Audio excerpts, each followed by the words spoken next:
Hello everyone. Today I am going to talk to you about phishing emails. I wanted to show you how easy it is to create a phishing site and how easily you can fall for a phishing site. So for this I will be using a tool called as Social Engineering Toolkit, which is installed by default on Kali Linux or Parrot Linux or any of the security distributions. So let me just start the tool and then I will show you how easy it is to create a phishing site. Let me increase the font for you to see what I am doing on the terminal. Now, once you start this tool, we are going to go into social engineering attacks. Uh, we want to look at the website attack vectors. There are a lot of other things that you can do with this tool, but we are currently interested in website vectors.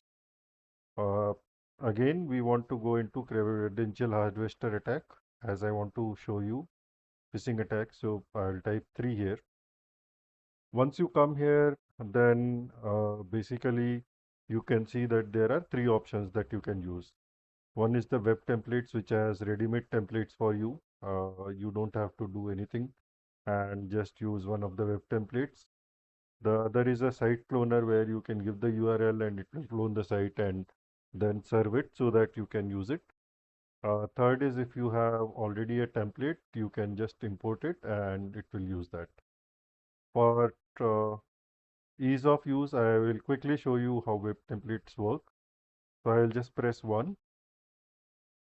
This is the IP address for the postback in Harvester or tab nabbing, which is basically the IP address where the user will connect, or rather your Kali machine is running, right?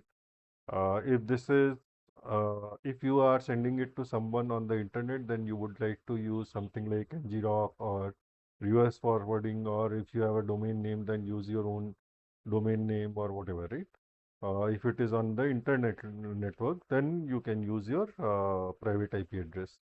Since I will be visiting the site on the same box and so I can use the current IP that it shows me, and that should be good enough for me. Once I do this, then it shows me three options again. One is Java required. This will be a web page where the user will be asked to install Java, and whatever credentials he enters there will be basically provided back to you.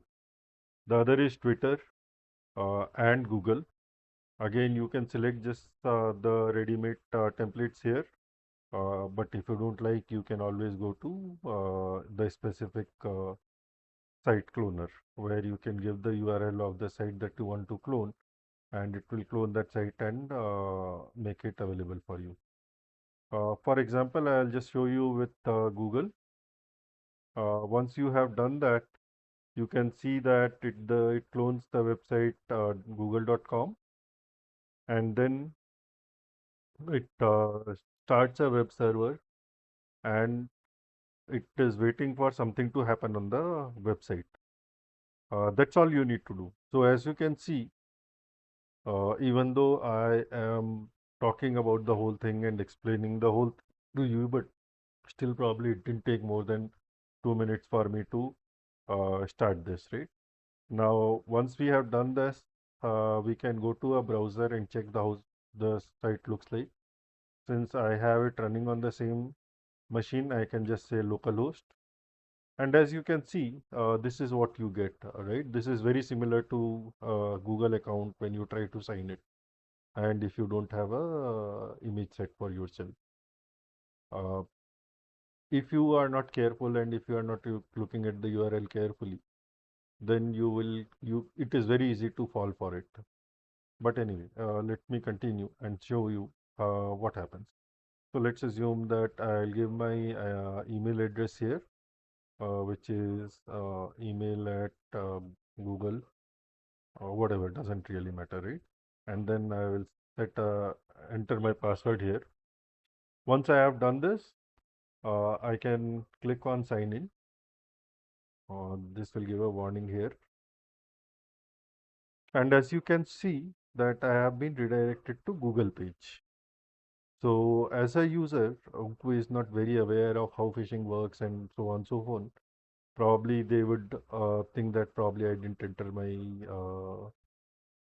email or password correctly, and hence I am redirected to Google.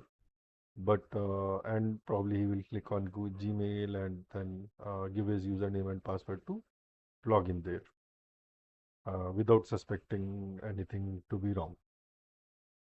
But what has happened in the background is that in my server, set server, which I had started earlier, I can see that the form was submitted and we have got a hit, and it will submit all the details of the form that was submitted in the form.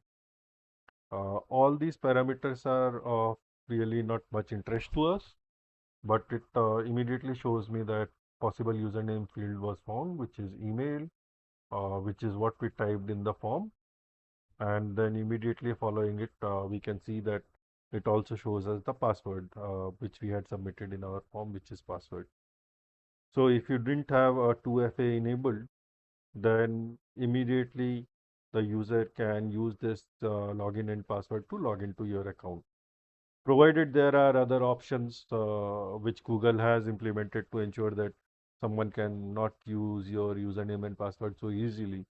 But there is always a heavy risk once you have leaked your password, right? If you have used it on other sites, people can use that to uh, get into your account, other accounts, or if you are logging into some other site which is not so secure as Google, then probably you can fall for this, and they would be able to use your password.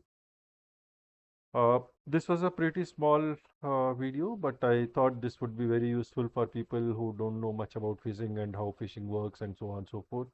Hence, I wanted to show this to you quickly. Thank you.